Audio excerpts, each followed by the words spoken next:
এবার ভোটার কার্ডের যে কোনো সমস্যার সমাধান হবে ফোনে। বিএলওর সাথে সরাসরি কথা বলুন। নমস্কার বন্ধুরা, একাডেমি ইউটিউব চ্যানেলে সকলকে স্বাগত জানাই। পশ্চিমবঙ্গ সহ সারা ভারতে ভোটারদের জন্য দারুণ সুখবর। এখন থেকে ভোটার কার্ড সংক্রান্ত যে কোনো সমস্যার সমাধানের জন্য আর লম্বা লাইনে দাঁড়াতে হবে না, বা সরকারি দপ্তরে বারবার ছোটাছুটিও করতে হবে না। ভারতের নির্বাচন কমিশন তাদের পোর্টালে একটি নতুন পরিষেবা চালু করেছে, যার মাধ্যমে আপনি সরাসরি আপনার এলাকার বুথ লেভেল অফিসার অর্থাৎ বিএলওর সাথে ফোনে কথা বলার জন্য অ্যাপয়েন্টমেন্ট বুক করতে পারবেন। এই পরিষেবাটির নাম বুক এ কল উইথ বিএলও। তো এই পরিষেবাটি কিভাবে ব্যবহার করবেন এবং এই পরিষেবার মাধ্যমে কি সমাধান আপনার হতে পারে সেগুলি নিয়ে বিস্তারিতভাবে এই ভিডিওতে আলোচনা করব। তার আগে বলে রাখি, চ্যানেলে নতুন হয়ে থাকলে অবশ্যই চ্যানেলটি সাবস্ক্রাইব করুন এবং পাশে থাকা বেল আইকনটি প্রেস করুন যাতে সবার আগে নোটিফিকেশান পেয়ে যান। এই পরিষেবাটি ব্যবহার করার জন্য আপনাকে কয়েকটি সহজ ধাপ অনুসরণ করতে হবে। যেমন, প্রথমে আপনাকে ভারতের নির্বাচন কমিশনের অফিসিয়াল ওয়েবসাইট অর্থাৎ eci.net.eci.gov.in এই ওয়েবসাইটে আপনাকে ভিজিট করতে হবে। এরপর ভোটার সার্ভিস বিকল্পটি বেছে নিন। তারপর বুক এ কল উইথ বিএলও এই অপশানে আপনাকে ক্লিক করতে হবে।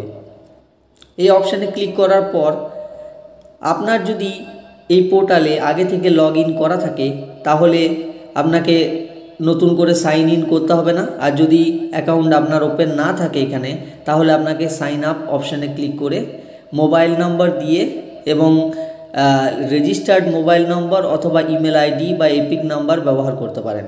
এরপর আপনাকে নিজের ডিটেলস দিতে হবে। ডিটেলস দেওয়ার পর পার্ট নম্বর সিলেক্ট করে আপনার বিএলওর নাম দেখতে পাবেন। এরপর আপনাকে কল ব্যাকের জন্য আপনার অনুরোধ জানাতে পারবেন এবং সেখানে একটি ওটিপি আসবে। ওটিপি নাম্বার দিয়ে আপনি বিএলওর সঙ্গে কথা বলতে পারবেন। কোন কোন সমস্যার সমাধান হতে পারে? এই পরিষেবার মাধ্যমে আপনি বিভিন্ন ধরনের সমস্যার সমাধান করতে পারবেন, যেমন ভোটার তালিকায় নাম না থাকা, ভোটার কার্ডে নামের বা ঠিকানার বানান ভুল, ছবি সংক্রান্ত কোনো যদি সমস্যা থেকে থাকে, এক বিধানসভা থেকে অন্য বিধানসভায় নাম স্থানান্তরিত করা, নতুন ভোটার কার্ডের জন্য আবেদন সংক্রান্ত কোনো প্রশ্ন। এই নতুন উদ্যোগের ফলে সাধারণ মানুষের হয়রানি অনেকটাই কমবে এবং ভোটার সংক্রান্ত যে কোনো সমস্যার দ্রুত সমাধান সম্ভব হবে। তাই দেরি না করে আপনার যদি ভোটার কার্ড নিয়ে কোনো সমস্যা থাকে তাহলে আজই এই নতুন পরিষেবাটি ব্যবহার করে দেখুন। তো বন্ধুরা, আজকে এই পর্যন্ত। দেখা হচ্ছে পরের কোনো গুরুত্বপূর্ণ আপডেট নিয়ে। ততক্ষণ পর্যন্ত ভালো থাকুন, সুস্থ থাকুন। ধন্যবাদ।